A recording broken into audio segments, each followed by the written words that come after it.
Hi, I'm Emily. I'm using a throwaway account right now because I don't want this on my main account. I'll be referring to my husband as James and my mother-in-law as Margaret. I'm 28 and have been married to James, also 28, for about 2 years. We were friends in college and reconnected at a friend's party a few years ago. We've been together for almost 4 years, including our married time. James and I love each other, and I don't regret marrying him at all. The only issue I have is with his mother. Margaret was a single mother and raised James on her own, which is commendable, but she's really arrogant and cold. From the first day, she made it clear she didn't approve of me. I believe it's because of my financial background. I didn't grow up wealthy. My parents worked hard to provide for me and my 3 sisters. My dad was a janitor, and my mom took on several odd jobs. I'm proud of my upbringing and my parents' hard work. They raised us to be good people, and we've always been proud of them. Margaret, however, is quite classist. She made a face when I told her about my parents' jobs during our first dinner together. Since then, she's made it clear I'm not welcome in her family. She didn't say anything directly, but kept her distance and even used different, less nice silverware and plates for me. I didn't mention it to James at first because I thought I might be overthinking things. But over time, it became clear that Margaret's actions were intentional. She bought me cheap birthday presents with the price tag still on, even though she could afford nice gifts. For example, she gave James an expensive watch and her assistant a trip to Bali, while I got a knockoff Prada bag worth $85. Realizing I wasn't imagining things, I should have talked to James about it back then. I didn't know how to bring up something so upsetting. I had been discriminated against before, but never by someone I hoped to have a relationship with. I actually admired Margaret before seeing this ugly side of her. I want to have my own business someday, and when James told me about his mother, I was impressed. My sisters and I are all finance majors. We went to college thanks to student loans and managed to get decent jobs.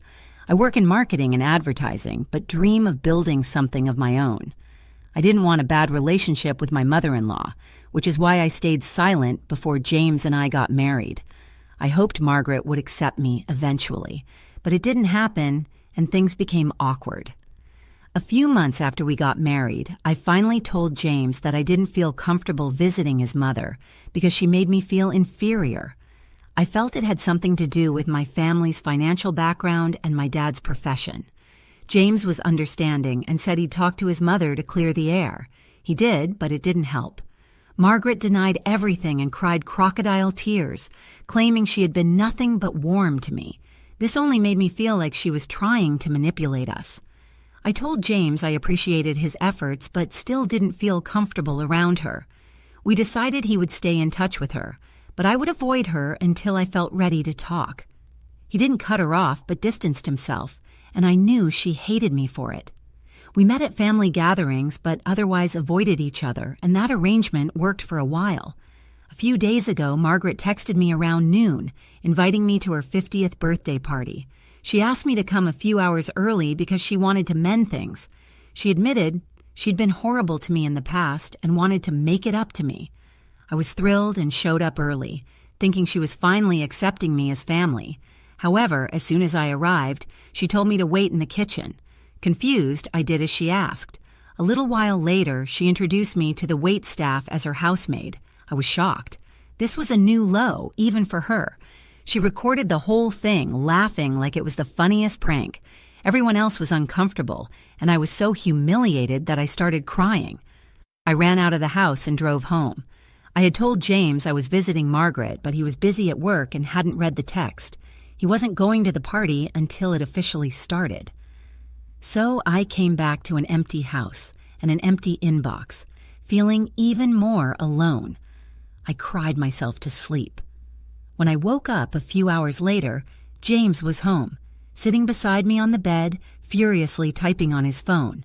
When I asked why he wasn't at the party, James turned his phone towards me and showed me a video his mother had posted. It was the video she recorded, captioned as a prank that went wrong. She cut the video off right before I started crying, so it didn't look as bad, but she still posted it to humiliate me. I started crying again. James told me not to worry because he was trying to have it taken down. He assured me that he would do everything possible to make his mother regret this. She wasn't replying to his messages or picking up his calls because she was busy with the party. However, he knew she would call soon to ask why he wasn't there yet. When she did, he promised to teach her a lesson she'd never forget. About an hour after I woke up, his mother called him. I can't repeat exactly what he called her, but trust me, it was bad. He ended the call by promising to file a lawsuit against her for what she did to me. After he finished yelling at her, he apologized to me repeatedly for not doing enough about Margaret when I first told him I wasn't comfortable with her. I didn't blame him, honestly. When I first brought it up, I made it seem like it wasn't a big deal, so he didn't take it seriously. I never mentioned the other incidents that bothered me, and he's not the most attentive person. He never noticed anything on his own. I can't fault him for not cutting off his mother since he had no idea how horrible she could be. But on the day of her party, I finally told him everything. He was furious. He said I should have told him sooner, and I agreed. He never would have let it go on for so long. He apologized for not noticing how his mother was treating me. We talked it through, and then he called his lawyer to see if there was any legal action we could take against her. Unfortunately, we couldn't file a lawsuit for emotional distress since there were no physical repercussions of her actions. Even if we pursued it, we would likely waste our time. I told James we didn't need to go after her and could just cut her out of our lives, but that wasn't enough for him. He wanted to teach her a lesson. I could tell he was really angry on my behalf, and I loved him more for it, so I didn't stop him. He didn't do anything that day. But the next morning, he told me he'd contacted his mother. He gave her 3 days to issue a public apology, not just to me, but also to my family, in video form. If she refused, he would ensure all her business associates knew how she'd been treating me, which would ruin her reputation and future as a female entrepreneur. This threat was serious because it could destroy her career. We're on the 2nd day now, and I don't feel good about this. It feels close to blackmail. I expressed my concerns to James, but he dismissed them, saying it was the only way to teach Margaret a lesson and ensure she never bothered me again. I don't like this at all, letting my husband go after my mother-in-law. Update. Many of you suggested I talk to James again, so after he came back from work, I sat him down and shared my concerns. I know Margaret is the bad guy here, but I don't want to stoop to her level just to get back at her. I told him I didn't like the idea of resorting to such tactics for an apology that would be insincere. I asked him to call it off and let Margaret do whatever she wanted as long as she stayed away from us. Surprisingly, he didn't resist this time.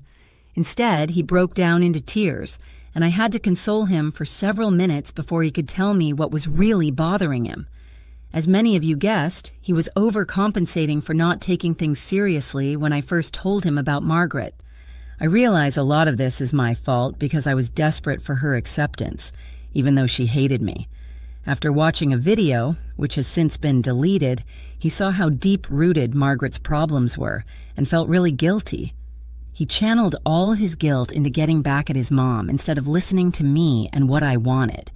But talking to me made him realize he was making the same mistake again by not taking me seriously. I'm quite submissive and struggle with asserting myself, but we discussed it and he texted Margaret, telling her there was no need for an apology because he didn't want anything to do with her anymore. I'm proud of both of us for handling this well and ensuring it's us against the problem, not us against each other. James and I care deeply for each other, which made it hard to address the biggest issues. We agreed to look into marriage counseling, as we could benefit from it. I've already started searching, and I hope to begin working on our marriage within the next week to prevent similar incidents from happening again.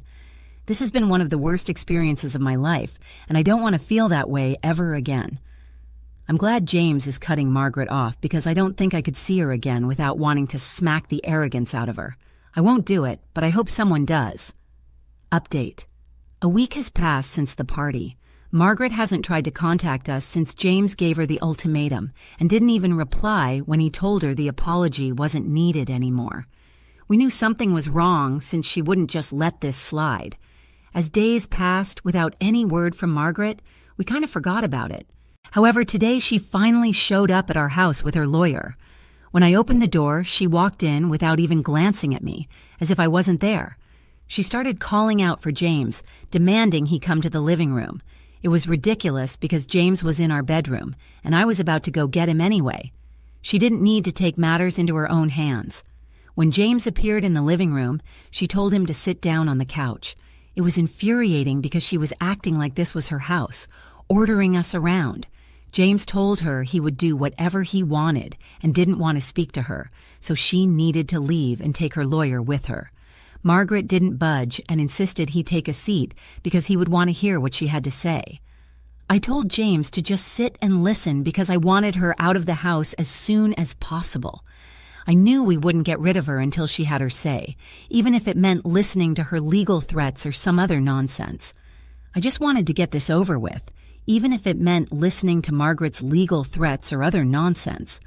I was ready to hear her out so she could get the heck out. James took his place on the couch, and I sat beside him to show her who was boss around here. She could ignore me all she wanted, but this was our house, and she needed to know her place. Margaret still ignored me and told her lawyer to start reading the terms of a document she had prepared. Essentially, it stated that she wanted James to leave me. Otherwise, she would write him out of her will and give everything to other family members, her employees, and charity. The document included a list of properties and assets, probably to scare him into thinking about what he would lose by staying with me. James seemed unfazed. While the lawyer read through the list, he appeared bored, fiddling with the ring on my finger and not paying much attention. After the reading was complete, Margaret asked James if he had thought about what he would do. She warned that if he stayed with me, he could kiss his inheritance goodbye. Then the funniest thing happened. James stood up, walked towards his mother, and gave her a big hug. He said, "Goodbye, Mom." It was hilarious to see her face turn from triumphant to shocked, and I couldn't stop giggling. Finally, she acknowledged my existence and snapped at me, telling me to shut up and throwing a tantrum with several choice words I won't repeat here. I didn't respond and pretended I couldn't hear her, knowing that would piss her off the most. Even James didn't argue with her. As she started screaming at me, he suggested we return to our room since his mother was clearly losing it. He didn't want to stick around for more of her meltdown as it was quite embarrassing. We spoke to each other normally, ignoring her wild screaming and cursing. Both of us got up to go back to our room to further irritate her, but then she took it too far, accusing me of being a gold digger. She said she never should have approved our marriage and that I was only after James for his money because my dad was a loser who couldn't earn any himself. That was out of line. She had no idea how hard my dad has worked for us, and I wasn't going to let anyone take that away from us. I didn't argue, but calmly told her that my husband was rejecting her, despite all her money, so I was anything but a gold digger. I was a working woman who didn't take any money from my husband and did everything on my own. She had no idea what she was talking about. Then I told her to get out of my house before I called the police to have her escorted out. She finally left, but her visit had left a bad taste in our mouths. It was an unpleasant visit, but we cleared the air on many things. She knows not to mess with us now, so hopefully she'll leave us alone. Update 3. Hey guys, I'm back because Margaret did something really nasty and low, and I can't believe she thought she could get away with it. It's been about 2 weeks since she visited us. Since we hadn't heard from her, James and I assumed this chapter was finally closed and we could resume our normal lives. Clearly, we were wrong. About an hour ago, I got a call from my parents. Margaret had paid them a visit, and it was not good.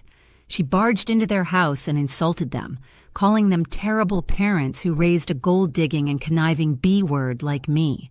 She said a lot of other things about me, but that's not even what I'm most offended about. She told my mother that if she had spent more time at home actually raising us instead of running errands and trying to earn money, we might have turned out better. Of course, she insulted my dad's profession again, saying she never should have allowed her only son to marry into a family like ours.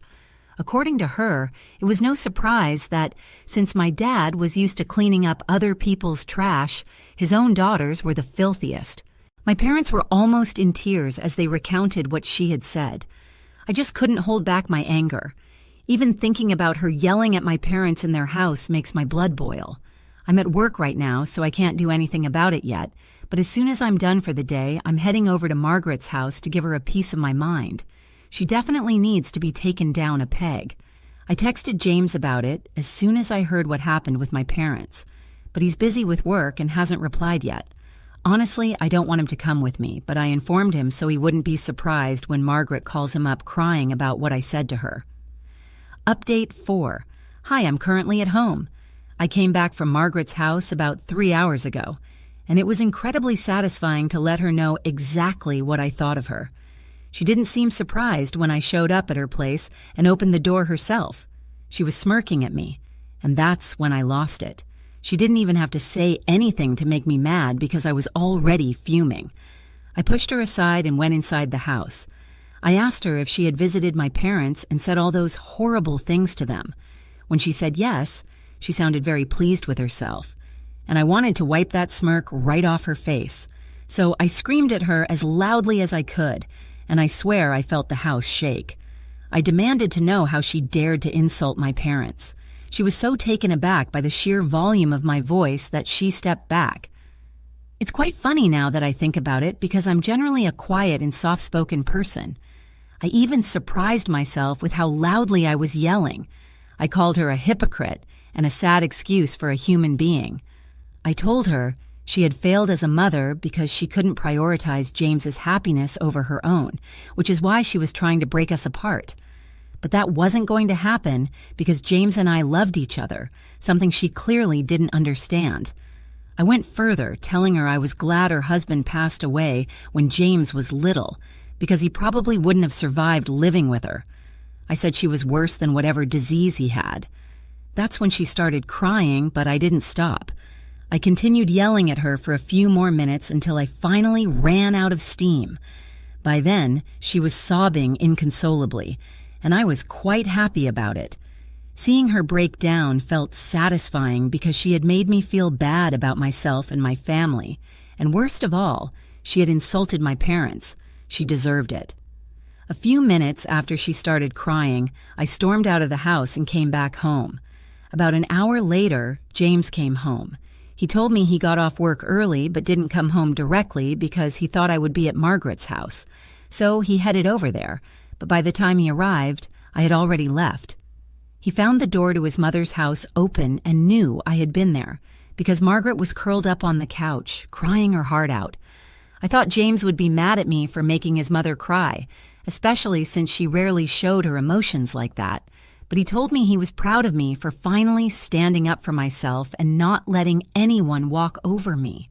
He hugged me and apologized for what his mother had said to my parents. James then shared that he had a short conversation with Margaret before coming home. He said it was probably one of the last times he would talk to her because we were going to have no contact with her. If she tried to mess with us again, we would file for a restraining order.